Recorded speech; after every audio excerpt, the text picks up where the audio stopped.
ನಗರ ರಸ್ತೆಯಲ್ಲಿ ಜನಸಂಚಾರ. ಹಿನ್ನೆಲೆಯಲ್ಲಿ ಶಾಂತ ವಾತಾವರಣ. ಚಲುವ ಔಷಧ ಅಂಗಡಿಯೊಳಗೆ ಶೆಲ್ಫ್ಗಳನ್ನು ಅಳವಡಿಸುತ್ತಿದ್ದಾನೆ. ನಗರದ ಪ್ರಸಿದ್ಧ ಔಷಧ ಅಂಗಡಿ. ಇಲ್ಲಿ ಕೆಲಸ ಮಾಡುತ್ತಿದ್ದವನು ಚಲುವ ಬಡವನಾದರೂ ಮನಸ್ಸು ತಪ್ಪು ದಾರಿಯಲ್ಲಿ ಹೆಜ್ಜೆ ಇಟ್ಟಿತು. ಚಲುವ ಮೊಬೈಲ್ ತೆಗೆಯುತ್ತಾನೆ, ಸಾಮಾಜಿಕ ಮಾಧ್ಯಮ ತೆರೆಯುತ್ತಾನೆ. ಅಲ್ಲಿ ಗಂಗಾ ಫೋಟೋ ಕಾಣುತ್ತದೆ. ಅವನು ಅಸಭ್ಯ ಕಾಮೆಂಟ್ ಮಾಡುತ್ತಾನೆ, ಫೋಟೋಗೆ ಇಮೋಜಿ ಸೇರಿಸುತ್ತಾನೆ. ಚಲುವ ತನ್ನ ಫೋನ್ನ ಕ್ಯಾಮೆರಾ ಆನ್ ಮಾಡಿ ಅಸಭ್ಯ ವಿಡಿಯೋ ಕಳುಹಿಸಲು ಯತ್ನಿಸುತ್ತಾನೆ. ಅವನ ಮುಖದಲ್ಲಿ ವಿಚಿತ್ರ ನಗು. ಗಂಗಾ ಲ್ಯಾಪ್ಟಾಪ್ ಮುಂದೆ ಕುಳಿತು ಕೆಲಸ ಮಾಡುತ್ತಿದ್ದಾಳೆ. ನೋಟಿಫಿಕೇಶನ್ ಬರುತ್ತದೆ.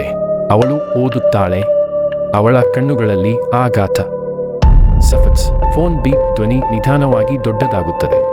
ಅವಳು ಫೋನ್ ಬಿಟ್ಟು ಕೂರಿಕೊಂಡು ಕಣ್ಣೀರು ತೋಡಿಕೊಳ್ಳುತ್ತಾಳೆ. ಆದಿತ್ಯ ಒಳಗೆ ಬರುತ್ತಾನೆ. ಗಂಗಾ, ಏನಾಯ್ತು?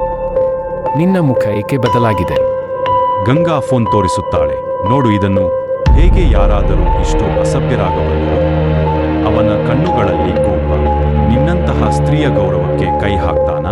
ಅವನಿಗೆ ಪಾಠ ಕಲಿಸದೆ ಬಿಟ್ಟರೆ ಸತ್ಯವೇ ವ್ಯರ್ಥ. ಮಳೆ ಸುರಿಯುತ್ತಿದೆ. ಶೆಡ್ ಹಳೆಯದು. ಬೆಳಕಿನ ಕಿರಣಗಳು ಕತ್ತಲಿನಲ್ಲಿ ಚಿಮ್ಮುತ್ತಿವೆ. ಕೆಲಸಗಾರರು ಚಲುವನನ್ನು ಎಳೆದುಕೊಂಡು ಬರುತ್ತಿದ್ದಾರೆ. ಭಯ ಮತ್ತು ಅಸ್ಥಿರತೆ ತೋರಿಸಲು. ಚಲುವ, ನನ್ನ ತಪ್ಪು ಆಗಿದೆ ಸರ್, ಕ್ಷಮಿಸಿ. ಸಾಯಿಸಬೇಡಿ. ಆದಿತ್ಯ ದೂರ ನಿಂತು ನೋಡುತ್ತಿದ್ದಾನೆ. ಬೆಳಕಿನ ಕಿರಣ ಅವನ ಮುಖದ ಅರ್ಧಭಾಗ ಮಾತ್ರ ತಟ್ಟುತ್ತದೆ. ಆದಿತ್ಯ ಮುಖಕ್ಕೆ ಕೋಪ, ಸಂಶಯ, ನೋವು ಎಲ್ಲವೂ ಮಿಶ್ರಣ. ಕೆಲಸಗಾರರು ಹೊಡೆತ ಕೊಡುತ್ತಾರೆ. ಲೈಟ್ಗಳು ಮಿಂಚುವಂತೆ ಬದಲಾಗುತ್ತವೆ. ಧ್ವನಿ ನಿಧಾನವಾಗಿ ಮೌನಕ್ಕೆ ತಿರುಗುತ್ತದೆ. ಕತ್ತಲಿನಲ್ಲಿ ಚಲುವ ಬಿದ್ದಿದ್ದಾನೆ. ವರ್ತನೆ. ಆ ಕೋಪದ ಕ್ಷಣದಲ್ಲಿ ನ್ಯಾಯವು ನಿಯಮ ಮೀರಿತು. ಕೆಲಸಗಾರರು ಗುಂಪಾಗಿ ಮಾತನಾಡುತ್ತಿದ್ದಾರೆ. ಕೆಲಸಗಾರ ಏನ್ ಮಾಡಿದ್ದಾನಂತೆ? ಮೆಸೇಜ್ ಕಳಿಸಿದ್ದಾನಂತೆ. ಅದಕ್ಕೆ ಕೊಲ್ಲಬೇಕಿತ್ತಾ? ಕೆಲಸಗಾರ, ಬಡವ ಅಲ್ವಾ, ಬಡಿಸಿಬಿಟ್ಟಿದ್ದರೆ ಸಾಕಿತ್ತು. ಎಲ್ಲರೂ ಚರ್ಚೆ ಮಾಡುತ್ತಾ ಹೋಗುತ್ತಾರೆ.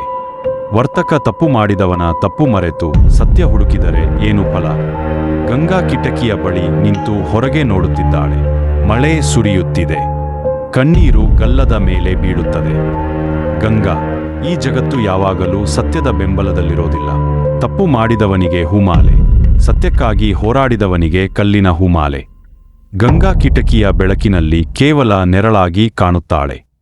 ಯಾವುದು ಸರಿ, ಯಾವುದು ತಪ್ಪು, ಅದು ಕೇವಲ ಕೃತ್ಯದಲ್ಲಲ್ಲ, ಸಮಾಜದ ದೃಷ್ಟಿಯಲ್ಲೂ ಅಡಗಿದೆ.